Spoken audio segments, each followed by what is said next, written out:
Hello, my name is Ray Hughes and I'm an interviewer for the Veterans History Project. We are at the main library in Cincinnati, Ohio, and today's date is the 22nd of July 2014. And today we have the privilege and honor to interview David Birch.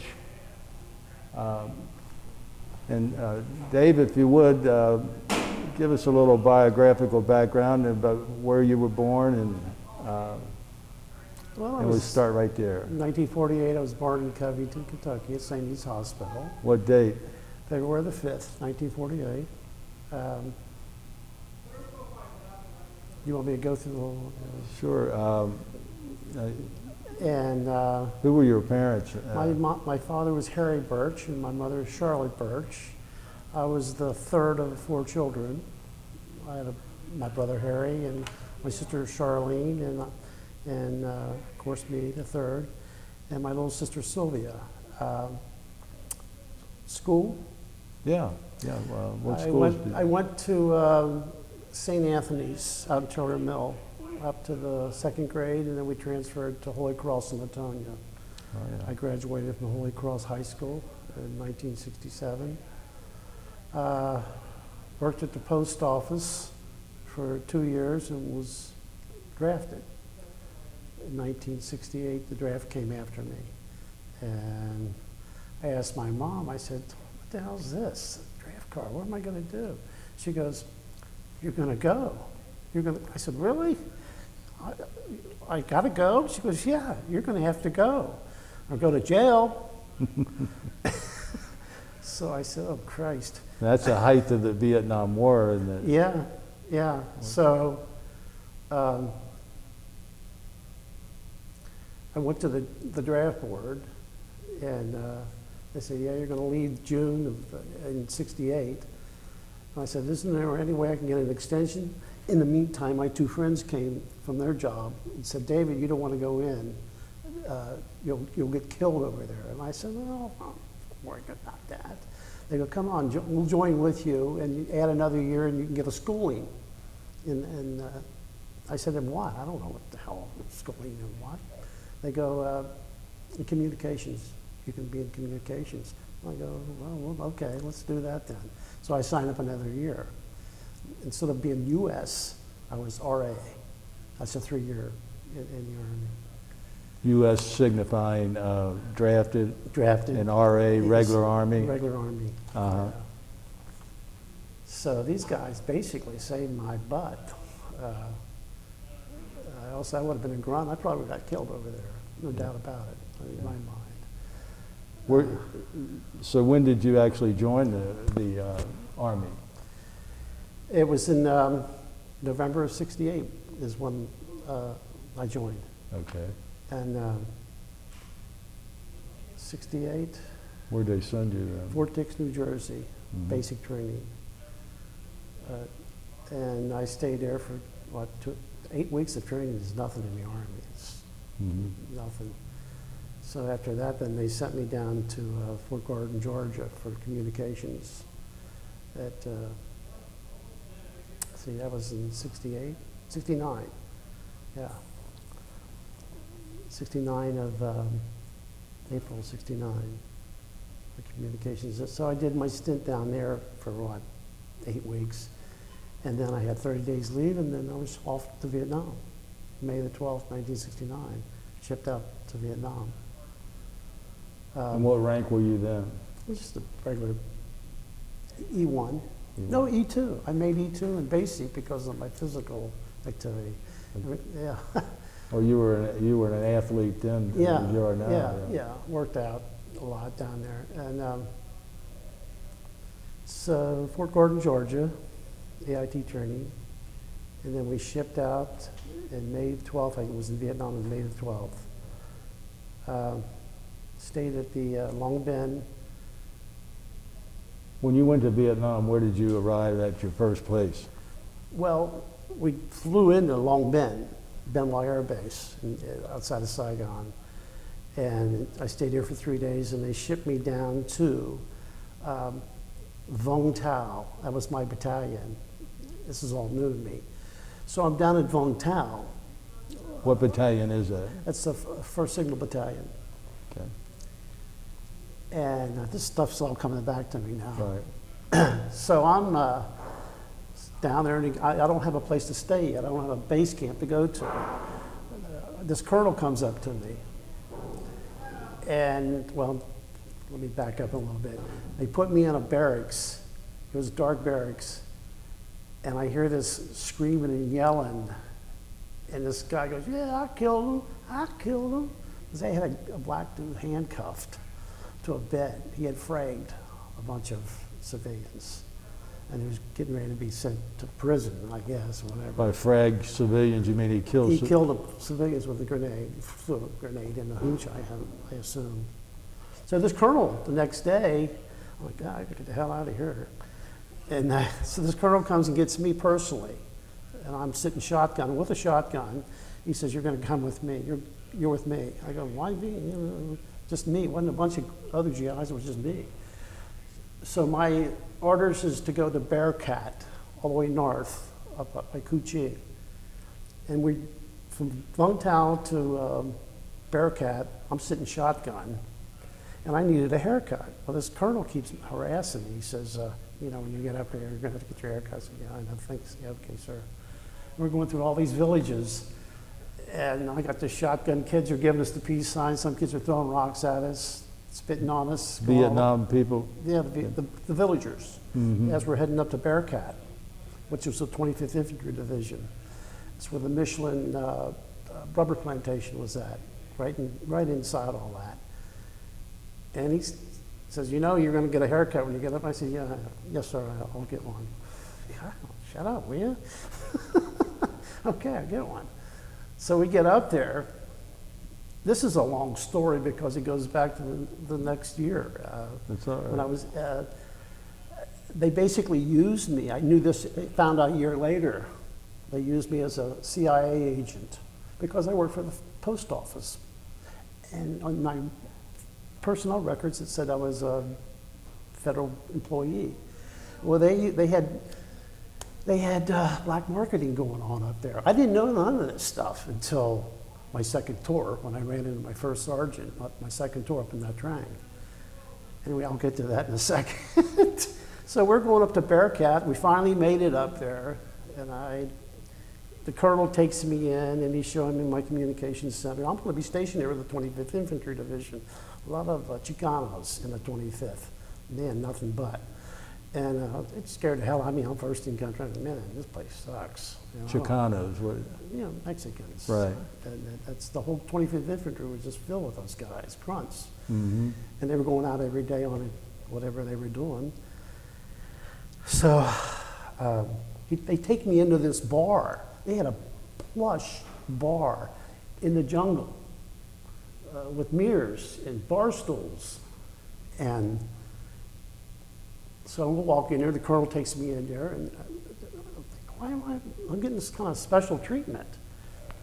So I walk in there, and I had my hat on, cap on. You know, I didn't know what the hell was going on.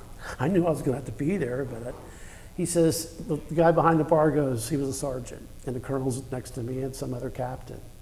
And they're like scrutinizing me. I just didn't know this until a year later. And he says, anybody in this bar with a hat on buys everybody a drink. And I took offense to that. I went, screw you, I'm buying you no damn drink. And man, they backed off like, who is this dude? The next day I was shipped out. They sent me down the Delta to a village called Naval, where I spent my first year in Vietnam.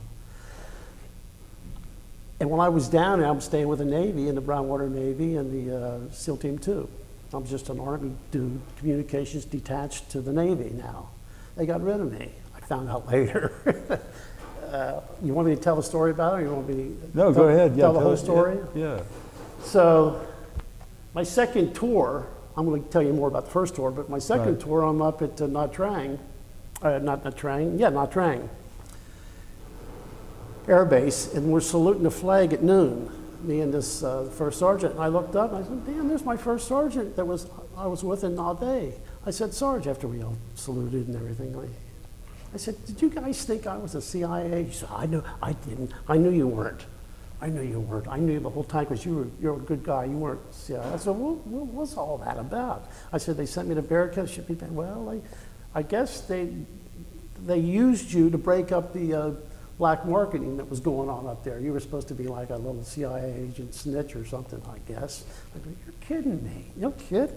No wonder all that shit happened. Because even when I was down in Naval, I didn't hang with the Army guys. I hung with the Navy, the SEALs. That's who I hung with, in the Brownwater Navy guys. You know, those guys were cool. They were tough. A bunch of pussies I was with. And so this black dude named, can I say his name? Sure. Gale was his name. And we're drinking vodka one night in his room listening to James Brown. And he said, hey, Birch, let me ask you something. I said, yeah, go on. He goes, you CIA? Oh, this is how dumb I was. I didn't even know what CIA meant at 21 years old. I was a dumbass kid. I didn't know what the hell CIA meant. And I'm kind of giving him a shit-eating grin like, yeah, I knew you were. I just kept giving him the grin. I never said yes or no. I just gave him a shit-eating grin like, and he took it as a yes.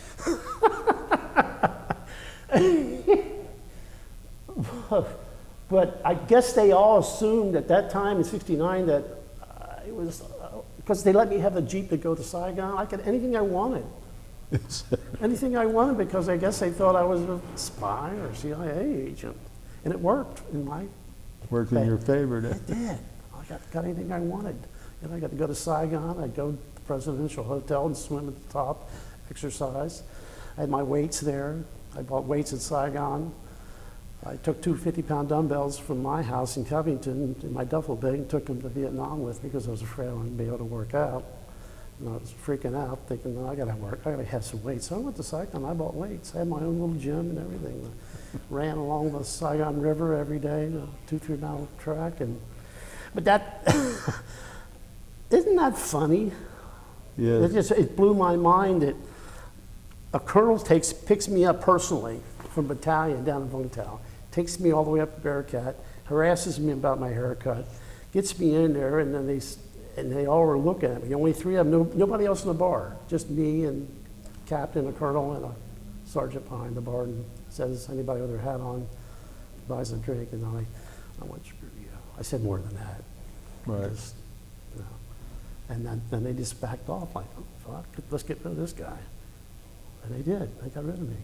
They shipped me down to Naval. Okay, so I never thought any more about it after that. I just, okay, that's the Army, that's the government, that's what they're doing. As long as I'm not involved, I don't give a shit, you know. Right. So I go to Naval, and I hung out with the SEALs, the SEAL Team 2, and the Brownwater Navy, which was a really interesting tour.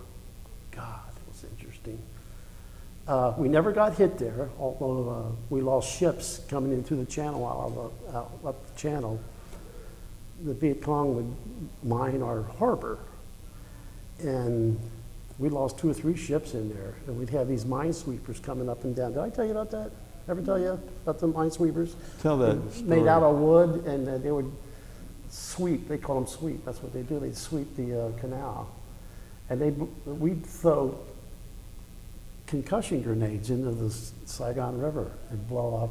If you saw a piece of straw sticking up or bamboo where they were breathing through, you had the right to, any type of debris, you were allowed to throw it in there. Here I am, a signalman, but yet I got to do all that stuff. I volunteered to rearm choppers, Navy Seawolves. I refueled them. Didn't someone bring a mine on shore? Yes. When I first got there, they brought, I told you, okay, I have to tell you that. They brought a mine in from the river, and they brought it up on the boat dock. And everybody in the base camp in Naval, even the base commander, and what's the DOD, the guys that detonate the things, what's their name? Oh, hell, I forgot. But they bring this live mine up, and everybody's standing around. I wasn't there, I just got there after it happened. And these guys were standing there, and the mine explodes, kills everybody. They found the base commander's half body hanging up on the EM club. I mean, it just blew everybody. How dumb can you be? I just couldn't believe that. Terrible. Another time I was running, doing my 2-mile run around the base camp. You couldn't, there's only one way to get in off that little island I was on, Nha Trang. And I was always running around. And gunships were coming in all the time. One, you know what the Loach is? It's a little bubble gunship. And what it does is goes down and harasses the villagers, the Viet Cong. And then the Cobra gunship comes in and kicks ass. Well, this little Loach one day came in, and I'm running, and I'm looking, and this big 6'3" dude gets out, Army dude by himself, and he's walking around his Loach looking at it. And I, what the hell is he looking at? And oh. He's looking, eyeballing his ship. I walked over there while he was looking at his ship, and that thing had hundreds of bullet holes in it. And those little Loaches, they only sit on a 7-inch steel plate. So when they get rounds coming up through the bottom, they won't go up their ass and at least save some of them. But I was trying to talk to this guy, you know, and he was, I guess, in shock. And I said, God damn, look at that. Wow. And I said, where did you, you know, I'm trying to ask him questions. He couldn't say shit to me. He didn't want to say anything to me. And I said, okay, I'll leave him alone. I guess he had a big box of grenades next to his seat where he was taking them and dropping them down to harass and drawing fire. That's what he was doing. So the Cobra would come in and kick some ass. But I could not believe he lived through that.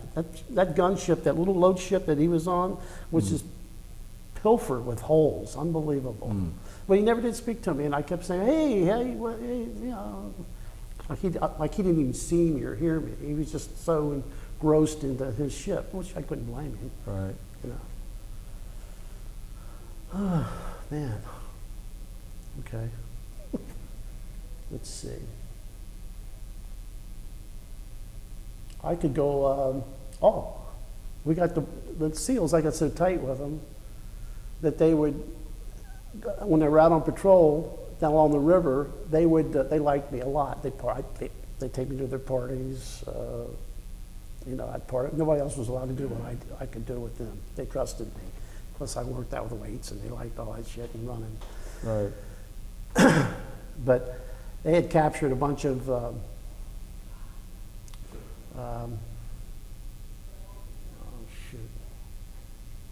well, the Viet Cong had burrowed into the side of the river. They wanted to go blow those up. And I said, I didn't say anything. They said, Dave, you want to come down in bunkers, those bunkers made out of wood with mud and the Viet Cong had hidden. Hey, you want to go with us today? We're going down and take some C4 down there and blow those bunkers up that we captured. I go, oh yeah, let's go. Here I am, Army. I mean, could have been killed down there. And I'm 1st Signal Battalion, right? And here I go with them. I said, yeah, let's go. I was off that day. So I volunteered and went down with them, and we blew up some C4, took C4 and blew up some bunkers, the Viet Cong bunkers. I got pictures of those. But I did all kinds of weird shit that I shouldn't have been doing. I used to go on Medcath, which we'd go down into a village in a chopper. I hung out with the dental technicians and the medics, Navy medics, and they liked me, and I got to go with them. We go down and do dental work on the Vietnamese villagers that had bad teeth, bad gums, and we'd shoot them up with, I didn't shoot them up, they did, with antibiotics, called Medcath. It was a nice thing that they would do, take care of the villagers. They fixed little girls' teeth that were all crooked, and they just do all kinds of nice things they did for that. Anyway, I volunteered for that. I go down and did all that stuff. So I'm trying to think what else happened. There's so many things that happened.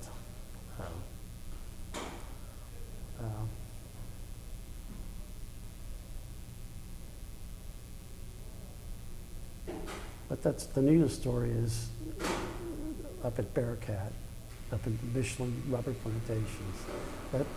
That's one for the books. Yeah. Now this is still your first tour of Still my first tour.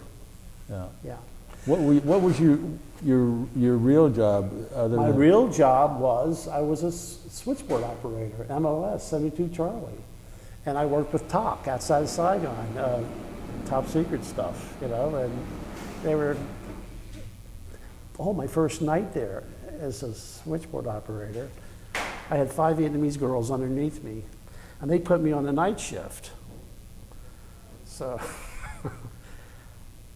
TOC, Tactical Operations, was pissed because they got wars going on, and they want to know what the hell, they can't communicate. Well, I had fallen asleep at the board, and the lieutenant comes up and goes, "Hey, what?"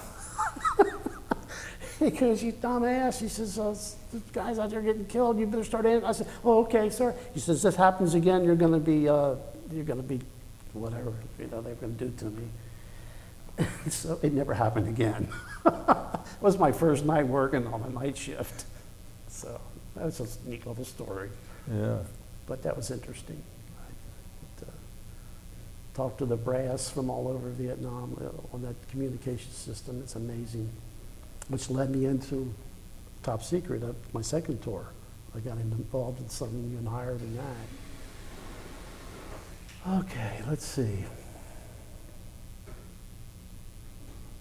Did you get into Saigon much? Oh yeah. Huh? Oh yeah. Yeah, I had a friend of mine who was a double E, electrical engineer, civilian.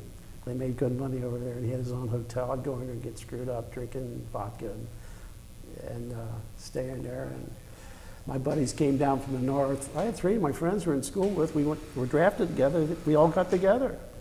Oh, We went into Saigon. I showed them all Saigon and everything. We'd go and eat in French restaurants. And we were all drunk on vodka. We're going down the alleyway in the back of Saigon. And I had just bought a brand new Seiko watch. Steel rim. I still have it to this day. And we're walking in the back of the alley, and the gooks down there, the Vietnamese, they're called cowboys. They were everywhere, stealing shit from the GIs. They see a GI get drunk, and they try to steal, rip their cameras off, rip their watches off, whatever they could steal from you. So me and Peter and my friend Pete, we're walking down, and this motorcycle, Cicolo, came right up behind us. I didn't even hear it. They cut their engines off. And he floored it, and he had my watch, but you couldn't take it off unless you cut my wrist in half. He grabbed that damn watch and yanked my arm, and he knew he couldn't take the watch, so he took off down there. My other buddy, Peter, always carried a .45 with him, and he was going to kill him. I said, "No, God damn, please don't shoot him." You know, I didn't believe in that crap, you know, but he was going to waste him. Don't do that, please, Peter. He's the guy. Pete, he wound up killing a lot of people. He did? Yeah. He's messed up to this day. That's one thing I didn't believe in. I love the Vietnamese people. I love the country. That's why I wanted to stay there a second year. Actually, I wanted to stay and live there.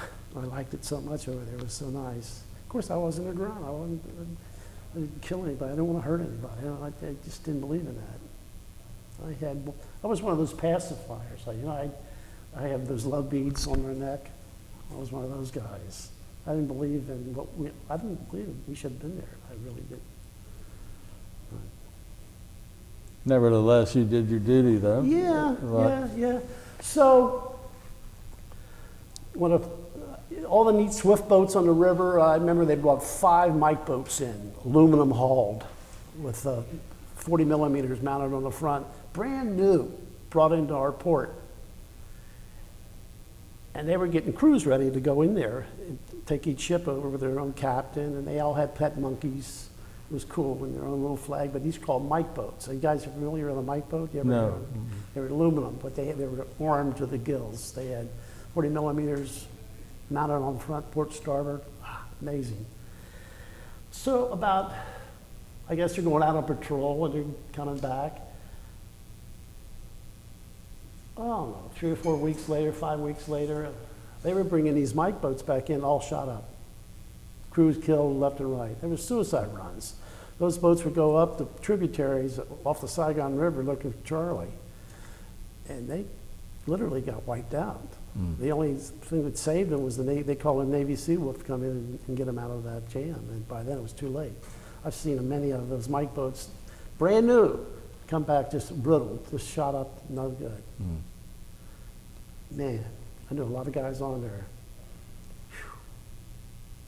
And that's what we used to do too at our little base camp at Nha Bay, was to repair the PBR boats, which were fiberglass. They were filled with styrofoam. You couldn't sink them. I mean, you could shoot them all day long, but you could sink them with an RPG, hit them in the broadside and port starboard side and split them in half. I've seen them split in half. With PBR. PBR, yeah. What's that mean? It's a patrol river boat. Oh, That's all okay. it's all. It's a gunship. Okay. And they had jet engines on them. They can go in shallow water like that. Move in and move out, like a jacuzzi engines. It's amazing what those things could do. Here I am. I'm a little signal guy. I got to go on board ship. I got to do all kinds of neat stuff because they liked me and I wanted to do it. You know, I didn't have anybody telling me what to do. Huh? I didn't have anybody telling me what to do. I didn't have any captains or only had one dumbass sergeant over me, and I was Army down there in the Navy, so I was pretty free. I just had to do my job every day. You know? Right. But as far as anybody telling me what to do, I didn't have any problem with that. Okay. Oh, so when I first went to Nam, my first tour, I volunteered up at Bearcat. My company did all the paperwork up there with personnel. I was up there 2 days. The second day I got to do the first day I did personnel records and finances. And the second day they shipped my ass down there. But when I did, I put a lot of it out for my family, and I volunteered for 6 more months to Vietnam. Immediately. I wanted to stay in Vietnam 6 months. To get Longer, just so I could get early out. I wanted to get out of the Army. And I liked Vietnam. I liked what I saw. So we're going into... now, do you get a re-up bonus for that or anything? no. You just... They give you, this is what the deal was. They're going to give you an early out. You get 6 months out of the Army. Oh yeah, I'll volunteer for a whole year. But here's what happened. Nixon was pulling troops back from Vietnam, called the Vietnamization program. And my tour was almost up. May 12th I was there, and in May or June, I think it was, my sergeant up at Bearcat brought orders down and says, "You're leaving Vietnam." I said, "Well, I can't. I extended for 6 months." He says, "No, you didn't." I said, "Yeah, I did. It's up on record." He says, "We can't find it." I said, "What do you mean you can't find it?" I said, "I extended. I want to go back home. I want to stay here in Vietnam." He says, "Well, you're not going to. You're getting out of here. Nixon's pulling 50,000 troops back." He's pulling 50,000. I was one of the first 50,000 to be redeployed back to the States during the Vietnamization program. I was pissed. I don't want to go back. So I flew up in a chopper back up to Bearcat. I said, "What the hell's going on up here?" I says, "I extended for 6 months. Where's we can't find it." You know how they just said, "Screw it," tore it up probably. Right. So the sergeant says, "You're not coming back to Vietnam, you're going back to the States." I said, "You know what?" I says, I will be back. I will be back." He says, "No, you won't either." I said, "Yes, I will. Watch me." So I go back home. First thing I did, I went to my congressman, Snyder of Kentucky. Right, Gene Snyder. Gene Snyder. I had my records to go to Fort Sam Houston, Texas. And my buddies were back over in Nam. I'm here in the States. I didn't know what to do or where to go or do anything. I didn't want to be home. I wanted to be back in Nam. And I didn't want to go to Fort Sam Houston, Texas, for Christ's sakes. I couldn't stay in stateside duty. I'd probably hurt somebody, you know. Salute and spit shine, all that shit. Get me back to Nam where I don't have to do none of that crap. So I called Snyder up. I had a friend of mine that knew him personally. He had a red phone, like a bat phone in his office. Calls him up, and I talked to him. I said, Mr. Snyder, I said, I got orders to go to Fort St. Houston, Texas, and I just got out of Nam. I don't want to go to Fort St. Houston, Texas. I said, basically, I'm going to be AWOL if you don't do something here. And I says, I really need to go back to Vietnam. He says, David, are you crazy? I said, no, sir. I want to get back to Vietnam because I can handle things back there. I can't handle anything. I don't want to go to Fort St. Houston. He says, what are you doing tomorrow, the next 2 days? I said, well, nothing, you know. He says, can you be up here at the Pentagon, fly up here, use your military ID? I said, hell yeah. He says, I want you to come up and meet me here at the Pentagon. 11 floors down. I met him. They got floors that go down in the Pentagon, all the way down, 11 floors down. So I got drunk that night in downtown DC I'm out of uniform, my tie's off. And this lieutenant, he's drunk, this captain's drunk, and back then DC was filled with military officers, especially generals and ass-kicking brass, phony bastards. Right. So I'm walking around, I'm drunk. The captain grabs me, he says, son, you're out of, sir, or what was I, or PFC, you're out of uniform. Oh, fuck you. Like that, And this captain guy goes, leave him alone, leave him alone. So they got away from me because, I was ready to fight him. I was drunk. So the next day, I go to the Pentagon and I meet, there's my Congressman Snyder, Gene Snyder. He's standing right there. And I said, Congressman, I never met the guy before. And he goes, right. Yes, I'm David. He says, I talked to you on the phone and everything you need is in this room in here. Room in there, door. He said, everything you need. I said, okay. And I thought, okay, he's going to be here with me and help me out. And he says, so I'll see you later. And I said, well, where you going? He goes, talk to you later. Everything you need's in there. So, oh, okay. Shook his hand and took off. I'm sorry. So I knock on the door, and these 4 Navy dudes are in there, the spit shine floor, I'll never forget it, wax floor.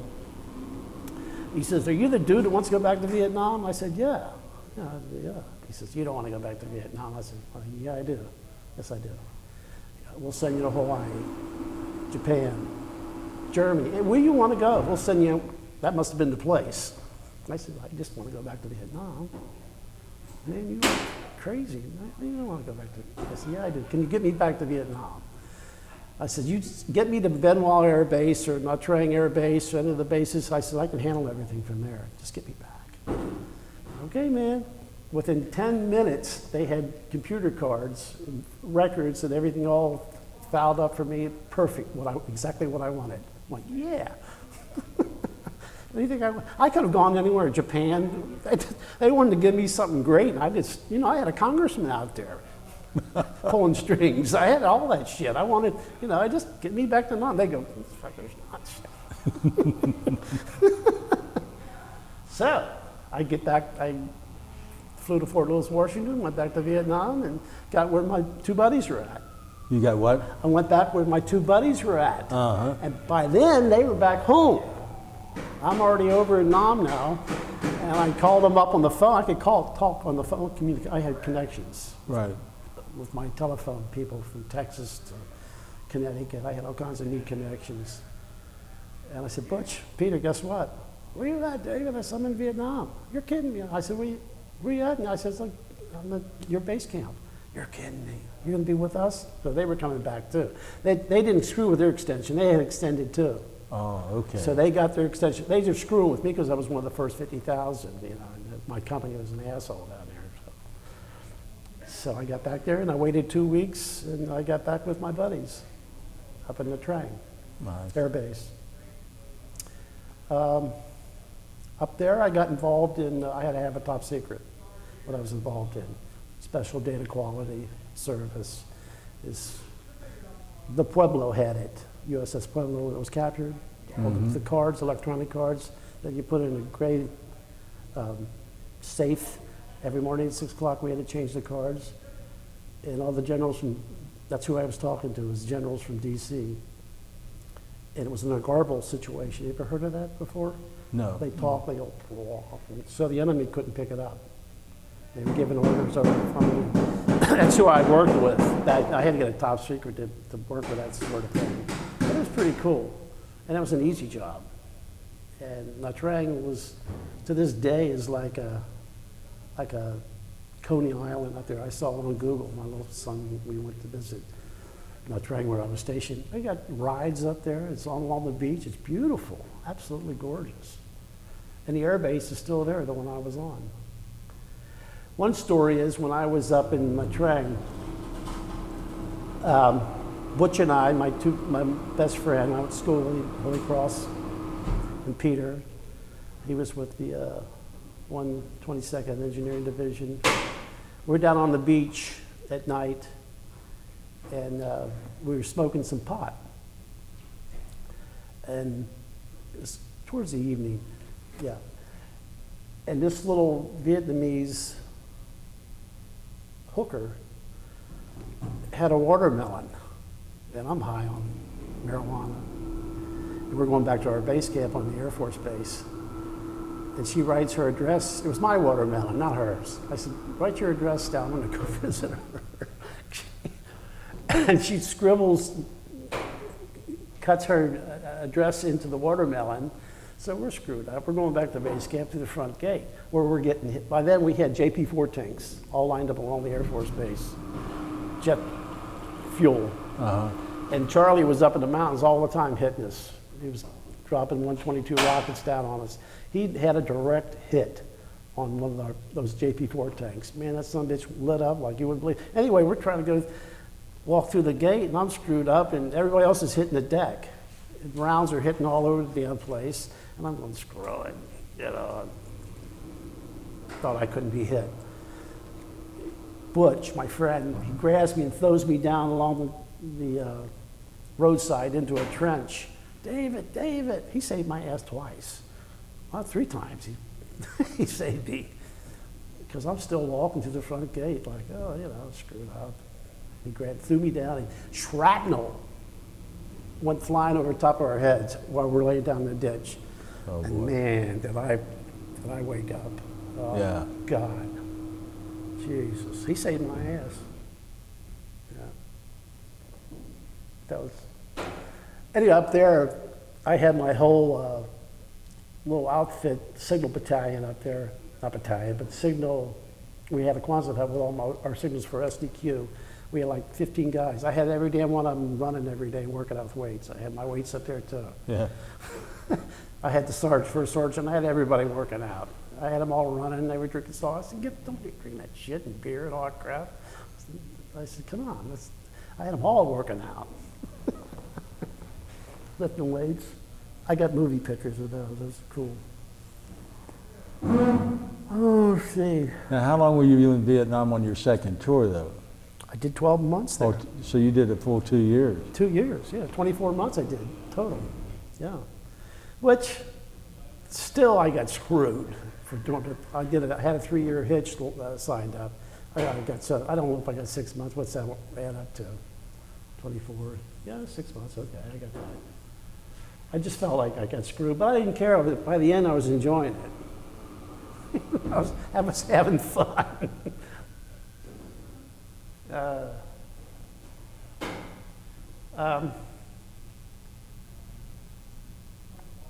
Other times, I would go outside and do my 5-mile run. And hell, I didn't pay any attention. I thought, if God wants to kill me, if I'm going to get killed, they're going to have a bullet. They're going to have my name on one of them rounds. I ain't going to worry about it, you know. And I didn't. I never worried about getting killed over there. I was young and dumb. So I'm going outside, and I'm going to do a 5-mile run, and we're going, phoo, phoo, phoo, phoo. We're getting hit. Well, I thought it was our outgoing, our 105s hitting the hillside. It was incoming.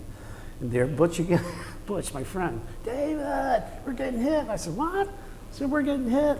Shit. Okay. And so I leaned up against a cinder block wall like this, waiting for the rounds to go over, you know, and just, that was one time. I just, after it was over with, they shot the alarm off, then I was ready to run again. I could run again. They give you an alert sign like the yellow alert, red alert, when the all's clear, all clear system. Mm-hmm. So I began to run again. But that crap happened a lot. Another time I was on the Air Force base, but the food was horrible. And Camp McDermott was 2 clicks away, Army base, Army camp, called Camp McDermott. And they had the best chow. And you had to have a chow card to eat. Remember those? Yes. And so I'd get over there and I'm running. I ran everywhere I went. I ran to eat some good chow. As I'm running over there, I had to run between these Quonset huts with the 122nd Engineering Division. This is 1970. And as I'm running, I'm looking down. Damn, look at all these cigarette butts. Man, they're everywhere. You just don't see cigarette butts. You're supposed to police everything up, clean your mess up. It wasn't cigarette butts. They were clear plastic valves with heroin. Heroin valves, plastic, 99.9% pure. Mm. And I was, son of a gun. And I said, these guys are all fucked up, hooked. They had nothing to do. The reason why they weren't in action, they weren't doing anything. They were behind the lines, living in these Quonsets, and they were bored. And they were hooked on that shit. And I could not believe it. Oh, I saw a lot of guys messed up on it. They weren't allowed to come home until they detoxed them. They were not allowed to come home. And they did a good job detoxing them. When I came home, they made us piss in front of the E5, standing up there, and you had to pee and piss test you. I was going on heavily back then because of the drugs. The heroin, that is. It was some nasty stuff. I never did any of that. I smoked a little pot in Saigon, and that stuff was too strong. I'm down in Saigon one time with my buddy Denny Flash, who I went to school with. He was stationed in Saigon, so I went to visit him. And I haven't smoked. I didn't even know how to inhale marijuana. I didn't know how to do it. I just didn't know how to inhale. I never smoked.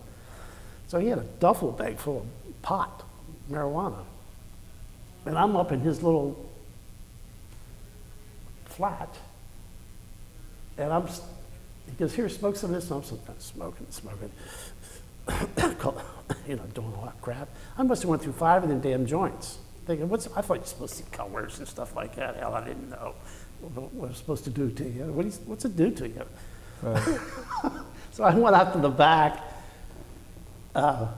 overlooking Saigon, and all these little kids are playing down in the street on bicycles and tricycles and stuff. And I go, Dennis, what's this supposed to do to you anyway? I'm spacing out. I'm like, duh. Oh, okay, I got it. Yeah. That's when I first got high on this stuff.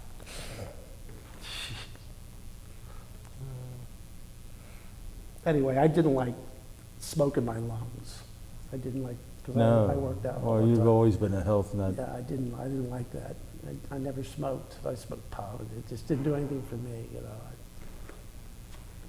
I mean, there's times back in the States when we got here, and back in the 70s, everybody was smoking the shit. And they'd go to a party, somebody hand you a joint, and you go, okay.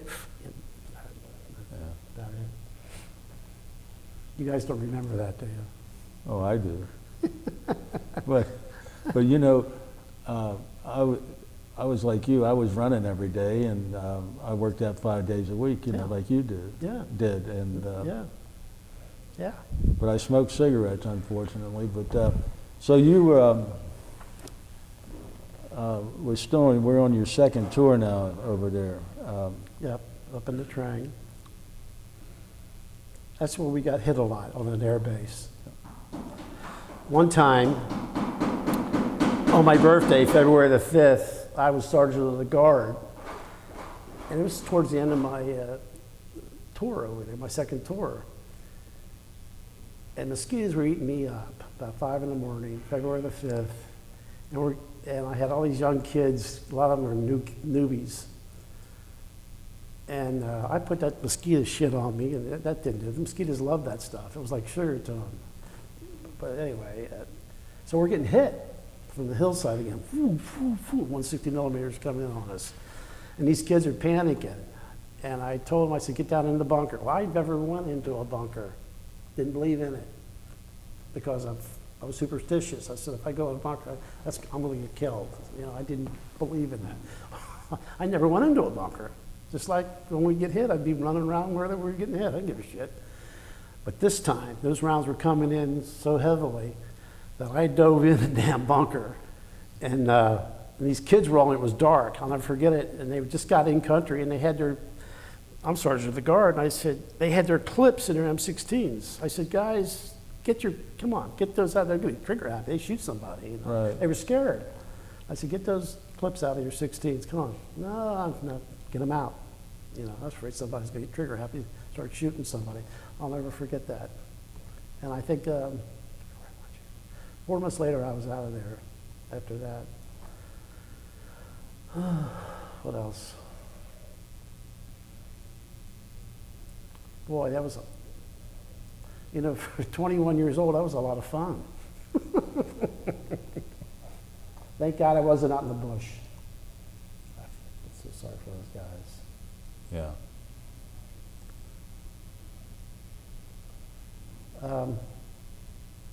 These are the kind of stories you want?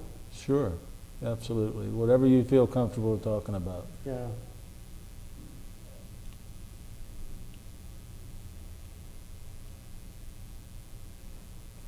Oh, I'll tell you a story. In Nam, if you're over there a year, you get 6 months, you get to go to Australia. For 6 months, I was Sydney, but that's another story. So if you're in over 2 years, you get my second tour. You have to go in country anywhere you wanted to go in country. So I wanted to go back and visit my old base camp, Nha Bay, with the Brown Water Navy and SEAL team. They were gone. They had transported everything over to the Arvins. All the SEALs were gone. The Brown Water Navy was gone. But it was given to the Arvins, took control over everything. They turned everything over to the Arvins. So I said to Butch, I'm living with him now, up in Nha Trang. I said, Butch, come on, let's go get an in-country, let's get some paperwork done, let's get the hell out of here. Let's go down and visit my old base camp down on the Saigon River. I want to see if I knew anybody. Well, before that, when I was down my first tour, there was a dog named BJ. A dog? A dog. Uh-huh. And he hated the Vietnamese. He had fragmentation scars. He was a badass dog, all black, had a Cheerio tail. And he was a neat dog, but he would never get close to anybody. He was with the 9th Infantry Division. And then we got him up here in Nha Bay. And this dog, I would go into chow hall. We had good chow in the Navy. Admiral Zumwalt saw to that. We had steaks every Thursday, chicken on Sunday, all you wanted, all milk, strawberries. But I would get fresh pork, fresh meat, all I wanted, and I'd try to give it to BJ. He'd turn his nose to it. Well, you know what he liked to eat? Shit. Turds. Oh. Turds, sir. Well, I'm going to get to that. So then I would go back and tell Butch a year later, I said, boy, Butch, you ought to remember this dog named BJ. This dog, I told him the same stuff I just told you. I said, he wouldn't eat any of the good meats that I used to get him. He'd like turds. So guess what? We're in country, flying down to Nha Bay. The barracks that I used to live in were all torn down, and we were sleeping under the stars at night. And the only thing that was left was we had flushers. Well, the flushers didn't work because of the salt water, screwed up the plumbing. Well, the Vietnamese were, I guess, over there crapping in the commodes. It was filled with turds. Butch and I were drunk the night before at Saigon. We came back to my base camp and we were sleeping on this slab of cement, looking at the stars. And the commodes are over here, where somebody had torn everything down. There was nobody there, except BJ. BJ was there, the dog. I'm hungover, I get up. I thought, am I dreaming? Is this a dream? BJ! He's over there going like this, hogging down a turd. I said, Butch, get up! Get up! Get up! What? I said, come here. You know BJ the dog, I told you he likes turds? There he is! Look, God, oh my God, you're right. I would have never believed it. He was chomping on a fucking turd. I tell people that. It's hard that you'd had to see her. At least I got a witness, Butch. BJ the dog. Boy, he was a badass dog. And he was still living. Oh, He could have been killed. He was with the 9th Infantry down in the Delta at Dongtown. And he had scars all over. He used to fly choppers, hanging his head out the damn the doors. He was just a cool dog. And he didn't like to hear the Vietnamese's voice. Because we'd come out of the theater when we had a theater on Nha Trang, and he'd go growl at the Vietnamese would be talking their language. And he'd I go, get him, BJ, get him away, get him away.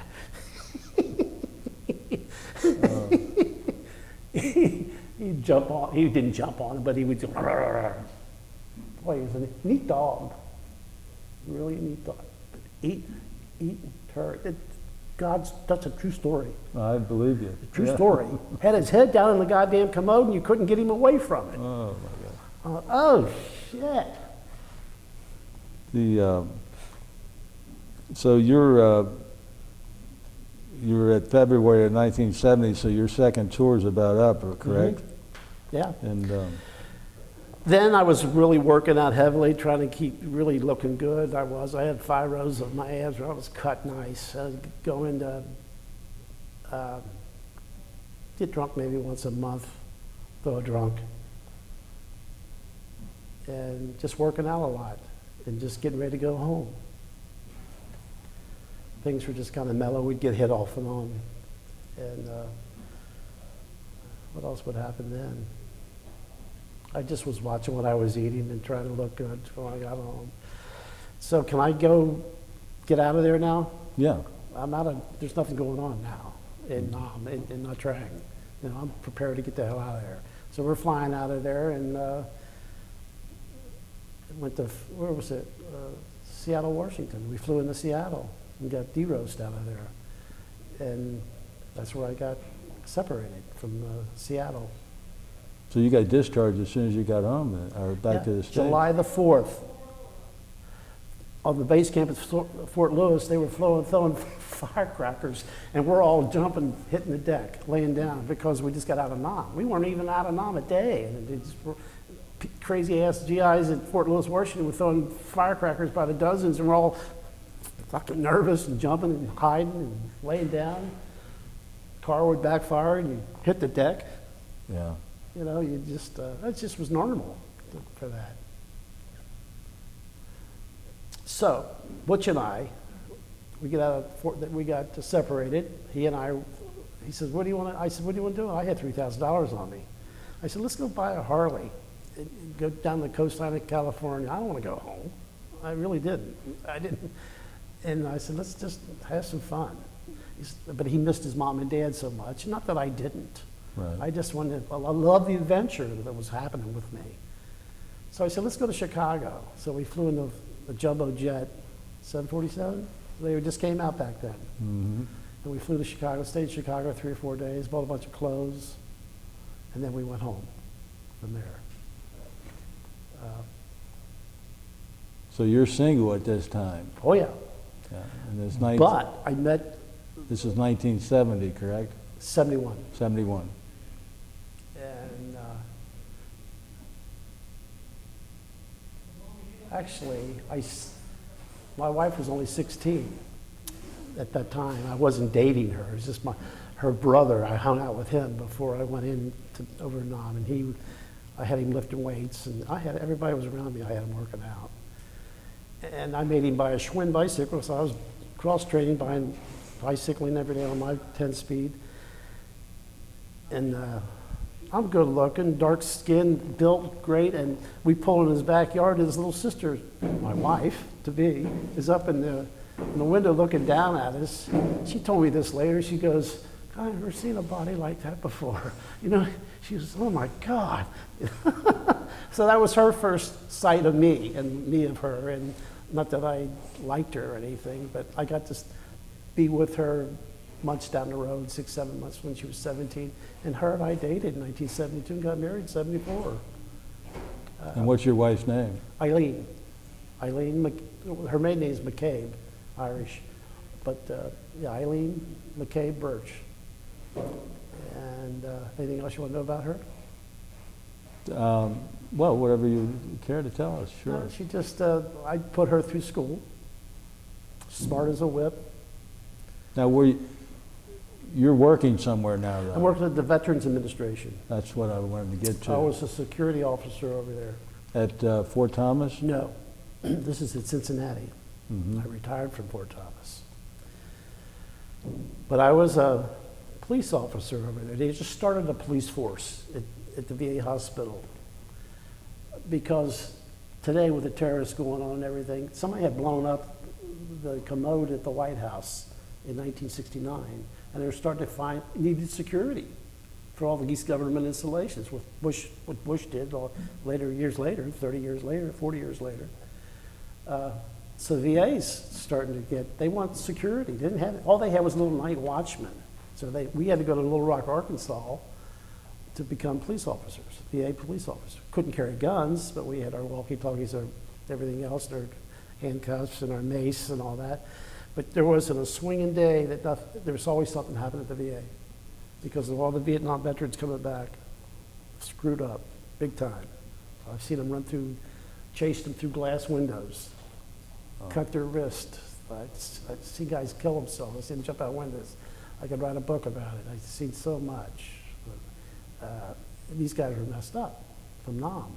There was no such thing as PTSD at the time. Right. There's no such thing. And these guys were PTSD'd out bad, big time. You know, drugging it and drinking, coming home after being out in the bush. Me, on the other hand, I was more stable. I wasn't there. I didn't do all that killing and shit they went through.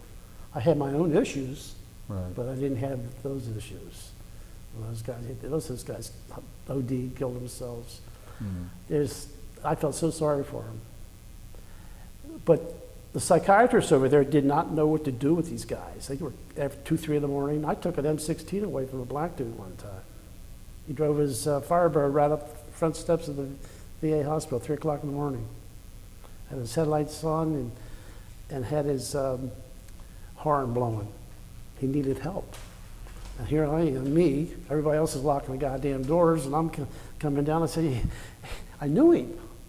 I knew the guy. I knew all the vets. I knew, I talked, they liked me because I was cool with them. I said, man, what the hell are you doing? Man, I need some help. I said, what are you doing with the 16 over there? He said, oh man, will kill me somebody. I said, oh, come on, you don't do that. I said, I'll get you some help. Give me that 16. Give it to me. Gave me his weapon. You think I was in Nam? And he backs out. I said, back your car out. I took him in, and I go up to the 9th floor where all the shrinks are sleeping. It's 2, 3 in the morning. They're all sleeping. They don't want to see the goddamn patients. I said, Doc, I knocked on his door. He was on duty at the time, young shrink. I said, we got a hot one down here, man. I said, I just took his weapon away. He's got his headlights on. He's blowing the horn. He's threatening to kill somebody. He needs help. Man, I ain't gonna talk to him. Just tell him there's nobody in. I said, what? No, you are. I grabbed his ass and took him down there by his arm. You're gonna help this guy. Man, and he did. But I had to stay inside with him while he talked to him. I had to stay in the office. They always called me Dr. Birch because I could sit in with I had to go sit many a time while they were being counseled, these veterans, because the doctors were scared to death. They were going to get something was going to happen to them. So I was in there to cool everything down. And I did that quite a few times. Jeez. But he was cool. The guy was cool. He made it out. We had 2 or 3 altercations with him over the years. I was a security officer for 7 years, and I had to get the hell out. They didn't pay me enough. I was at GS4. There was no money in it. Every night, there was psych alerts. Every night, something was happening. I had a knife pulled on me one night. I had a guy spit on me. My balls kicked in. You know, it just wasn't worth it. I had to get out, so I put in for a painter's job in engineering. I got it. get out of that. It was hot. It was a hot, you know, you just got out of Nam. I wasn't a grunt Nam, but you coming back, you're getting to see all the shit that these guys went through. And they were releasing all that stuff. They're taking it out on the government, taking it out on the VA hospital. You guys are responsible for me. You're gonna take care of me. And that's I had, and one night, 2 in the morning again, this guy was in a Green Beret, and he's got his 9mm, and everybody's locking the doors. It's got a hot one down here, and I was the only guy on, the only cop on. So he's back in the emergency room. He needs help. See a shrink. So, but the clerk's office, they locked all the doors. Everybody was afraid. So here I am with him, this guy. And I sit down. I said, "Hey man," he's sitting down in the waiting room. I said, "Hey man, what's going on?" "Oh man, I was in a bar tonight." He says, "I'm gonna kill somebody." I said, "Oh really? No shit." I said, "Where were you at now?" He named someplace up north, and I told him, "Oh man, I know where that's at. I was up there too." I was lying to him, anything to agree with him. Yeah, we're bullshitting. I said, "Hey, you got everybody here scared to death." I said, "Really? Come on. You're gonna get some help? We're gonna get you some help." But I said, "You gotta get rid of that 9mm." I said, "Let me see that damn thing anyway." "That's nice." Had a clip in the handle underneath. And I'm nervous as hell. Mm-hmm. And I said, "Do me a favor, come on. Get all the rounds out of the clip, please." I said, "We'll get you some help, but give me that pistol, give me that 9mm. "Okay." I said, "But first, I got brass, I got bold. I had him where I wanted him." I said, "Do me a favor." I said, "Take those rounds out of that clip." He takes them out, drops them all, pull them out of the clip, drops them on the floor. And then this is when I got real bold. I had him. I says, "Now would you do me a favor and pick him up?" He picked him up. And I thought, "Okay, I got him. I know. I got him right here where I want him." You know, he's mellowed out. He saw him shrink that night. I had 2 or 3 altercations with him over the years. That night was cool, everything was fine. I gave his weapon back to him 2 or 3 days later after I got out of the psych ward. But he, 2 or 3 years later, he tried to kill a nurse with a knife in front of the elevators in the main line. It was on the news. Held a knife to her throat, and he wanted his drugs. Right there, man. Of course, the SWAT team came in. He did 3 years in prison for that. And after he got out of prison, I saw him again. I said, "Man, how you doing?" He said, "I'm doing okay. Got my shit together." I said, "Well, okay, about time." Look. Yeah. Sounds like to me you would have made a good psychiatrist. Yeah, I was a good listener. I could talk, and I didn't have not a fear. I just I sensed what they were thinking, it seemed like. Mm-hmm. Of course, you never know, guys like that get killed too. Right. Yeah. They get too cocky. Yeah, I worked in psych wards a lot. I saw a lot, you know. In Vietnam, I saw a lot. When I was in Nha Bay, the sergeant that we were saluting had a young kid come in from New York, new grunt, smoking dope. He was high all the time, and he wanted out of the service. Found out later. He tried to jump into the Saigon River. He went crazy, this kid did. Well, the guy that I saluted, the sergeant, I forget his name, he said, "Birch, go get him." Well, he knew I was a weightlifter. I was tough, strong. So as he was diving into the Saigon River, I tackled him, grabbed him, and I pulled him out of the water. And I took my 2 fingers and I pressed him down his throat. And he goes, "Just kill me." You know, the kid was going nuts. He got out of the service. He got out of Nam. I guess he did. I never saw him again. And I just strangled this guy. I cut his wind off, you know. Right. But yeah, that was one of them. Yeah. Another time at Nha Bay again, a sailor on a swift boat, no, a PBR boat, they had a crew of 6. Everyone was killed but him. Mm. And he got drunk that night on our base camp. and he was screaming and drunk and saying, why? He had survivor guilt. Right. Why me? Why me? Why me? Well, the captain of the base commander of the Naval grabs me again, not the others. This is the base commander now, Navy, grabs me. He says, get him, come on, let's get a straitjacket and put him in that. So I helped him put a straitjacket in this guy. And when I was screaming, gave him a cigarette, you know. And I felt so sorry for him because everybody else got killed on the PBR boat and he lived. But that relates back to helping people and doing things. Well, so you transferred from being in security to Engineering. engineering. Yeah, painting and wallpapering and plastering and all that stuff. At the Cincinnati? At Cincinnati. And how long did you do that? Oh, a long time. From 78 until I retired from Fort Thomas Nursing Home. Yeah, I in was 2004. Yeah, I was wanting to get to when you got to Fort Thomas? Fort Thomas, yeah. I went to Fort Thomas off and on. They shipped me over there for a month. Come back, stay 6 months in Cincinnati, go over there for 2. I love going over there because I got to talk to the veterans. Sit in a room with them. Oh man, well, that was my heaven.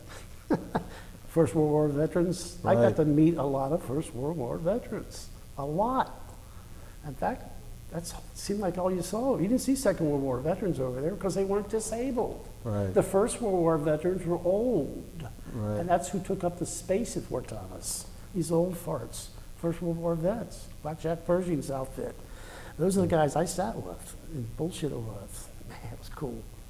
And then, of course, years went by, and then the Second World War veteran got up in age, disability, emphysema, and cancer, and this, that, and the other. And, you know, and they started filling the place up. Now they're dying off. Right.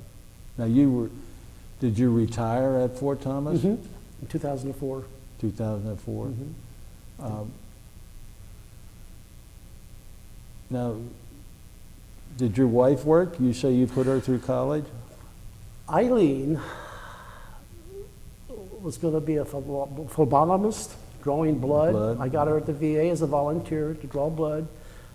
She ran like this guy that ran the machines, he couldn't believe my wife. She's so smart that she could run all the machinery. And I said, do you want to do this? She goes, no, I don't want to do this. I want to go to school. I said, well, let's go to UC. She wound up getting her PhD in analytical chemistry. That's how smart she is. And to this day, she works at NIOSH, and she's head of the nanotechnology department, has 5 other PhDs underneath her. What's NIOSH?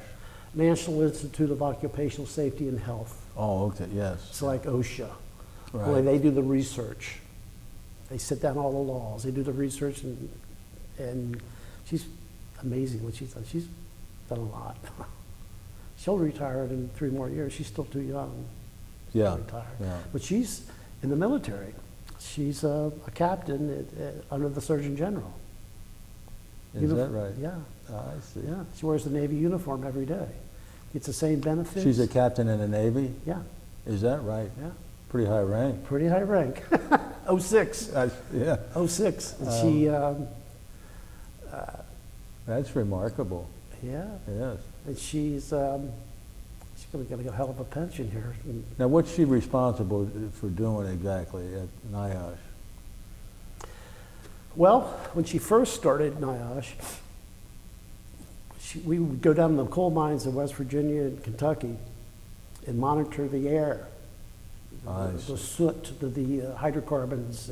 And she wrote, you wouldn't believe the paper she's wrote on that, and did a lot of research on it, and it's amazing. She developed a piece of machinery that's being used all over the United States to this day, even the world. But you know what? She didn't get a penny from it because she didn't patent. She couldn't patent underneath in the government. Right. Couldn't patent. I was pissed. Damn, come on. Somebody else grabbed it, and guy up in Oregon's got the machinery now. She deals with him a lot, and this guy was. He would, if it wasn't for my wife, he wouldn't have a piece of machinery because of what my wife did. She designed it. Mm-hmm. Going down to the coal mines, and she took me down to the coal mines one time. Man, you're talking about panicking. Yeah. Yeah. We went down there, and she's tougher than me. We're crawling down inside the coal mines, and I panicked. So Sure. one of the coal miners gave me some snuff, and I thought it'd be a tough ass, you know, take that stuff. I mean, I like that. I lay down on a coal mine floor, and I'm dying. Get this, I was snuff. You ever take that stuff? It's terrible. Oh, I was higher than a kite. Yeah. Eileen goes, "Are you okay?" I said, "Yeah, just let me die here." Oh God, stuff is, there's no oxygen down there. It was just, Jesus. But we stayed down there for 2 days, Oh my God. monitoring air, crawling through little caverns. And she took all this equipment down there and monitored the air. Yeah. Kind of amazing what she's done. She goes to coal mines, a different, she put a stop to diesel particulates in certain metal mines out west, copper mines. Put a stop to it.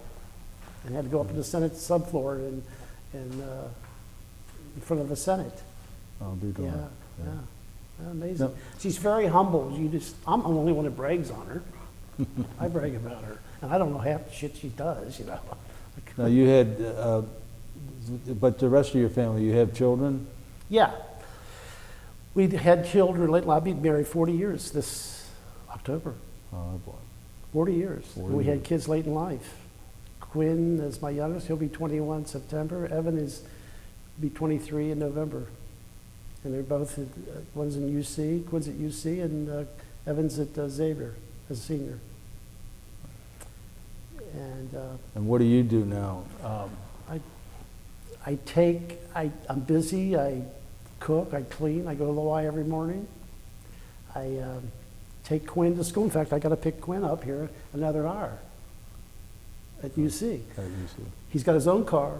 He's going to be 21, but you know what he likes? He likes his dad to take him to school, and I could do it for 10 years. I love it. Sure. The bonding is amazing. He loves me because he didn't have to deal with parking. He didn't have to. He loves watching me drive like a nut, and he can't believe I get in and out of situations.